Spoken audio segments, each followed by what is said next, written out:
السلام علیکم، welcome to S N public school class 5۔ آج ہم اسلامیات کے پہلے چیپٹر کا آغاز کریں گے اور چیپٹر کا نام ہے دنیا آخرت کی کھیتی۔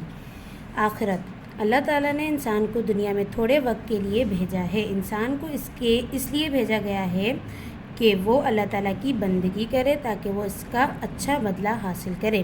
دنیا کی مختصر زندگی میں انسان کو اس کے تمام نیک یا بد اعمال کا بدلہ نہیں مل سکتا، اس لیے ایک لمبی زندگی چاہیے۔ اس غرض کے لیے آخرت کی زندگی رکھی گئی ہے۔ یہ دنیا اور اس کی تمام چیزیں ایک نہ ایک دن فنا ہو جائیں گی۔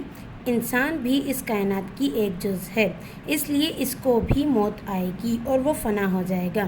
مرنے کے بعد وہ دوبارہ زندہ کیا جائے گا۔ انسان اللہ تعالیٰ کے سامنے پیش ہوگا اور اپنے اعمال کا حساب دے گا۔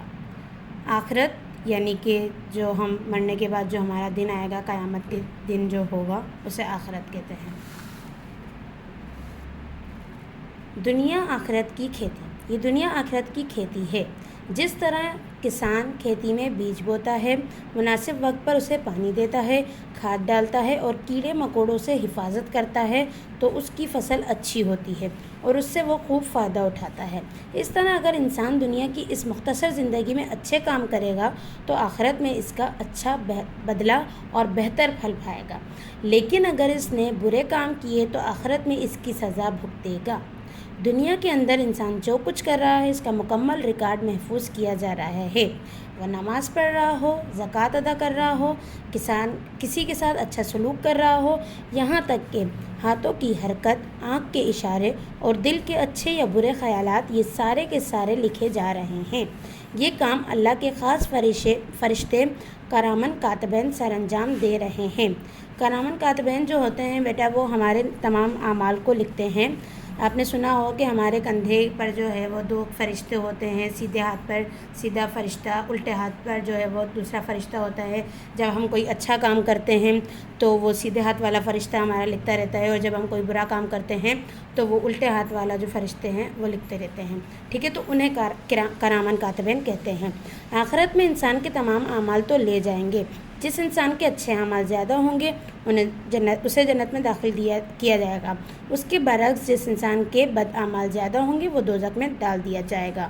آخرت کی تیاری، یعنی کہ ہمیں آخرت کی تیاری کس طرح کرنی چاہیے، ہمیں آخرت میں اچھا کرنے کے لیے کیا کچھ کرنا چاہیے، وہ ہم اس ہیڈنگ میں پڑھیں گے۔ اللہ کے نیک بندے دنیا میں آخرت کی تیاری کی فکر میں لگے رہتے ہیں۔ نبی اکرم صلی اللہ علیہ وسلم دنیا کے عیش و آرام کی پرواہ نہیں کرتے تھے اور اپنا پورا وقت نیک اعمال میں گزارتے تھے۔ صحابہ کرام رضی اللہ تعالیٰ عنہ بھی آپ کے نقش قدم پر چلتے ہوئے آخرت کی فکر میں لگے رہتے تھے۔ یعنی کہ بیٹا آج کل ہم جو ہے وہ صرف اور صرف دنیا کی فکر کر رہے ہیں کہ ہمیں آج کیا کرنا ہے، کل کیا کرنا ہے، کیسے بڑا ہونا ہے، کیا پڑھنا ہے، کیسے کمانا ہے، صرف یہ کر رہے ہیں۔ ہمیں دنیا کی کوئی فکر، ہمیں آخرت کی کوئی فکر نہیں ہے کہ اگر ہم کچھ برا کریں گے تو ہمارے ساتھ آخرت میں کیا ہوگا، اگر ہم اچھا کریں گے تو ہمیں اس کا صلہ کیا ملے گا۔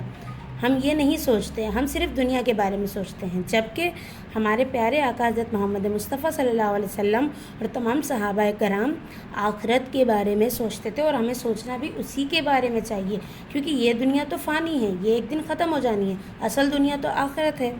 اللہ تعالیٰ کے نیک بندے ہر وقت آخرت کی تیاری میں اپنی دنیاوی زندگی گزارتے ہیں، نماز ادا کرتے ہیں، روزے رکھتے ہیں، غریبوں کے ساتھ اچھا سلوک کرتے ہیں، والدین کا حکم مانتے ہیں۔ اس کی بدولت وہ جنت کے مستحق ہو جاتے ہیں۔ پیارے بچوں، ہمیں چاہیے کہ ہم بھی اپنے پیارے نبی حضرت محمد صلی اللہ علیہ وسلم اور نیک لوگوں کے نقش قدم پر چلتے ہوئے نیک کاموں میں اپنا وقت گزاریں اور برے کاموں سے بچیں تاکہ ہماری آخرت زندگی عمدہ بن جائے۔ چنانچہ آپ صلی اللہ علیہ وآلہ وسلم کا ارشاد ہے، الدنیا مزرعۃ الآخرہ، دنیا آخرت کی کھیتی ہے۔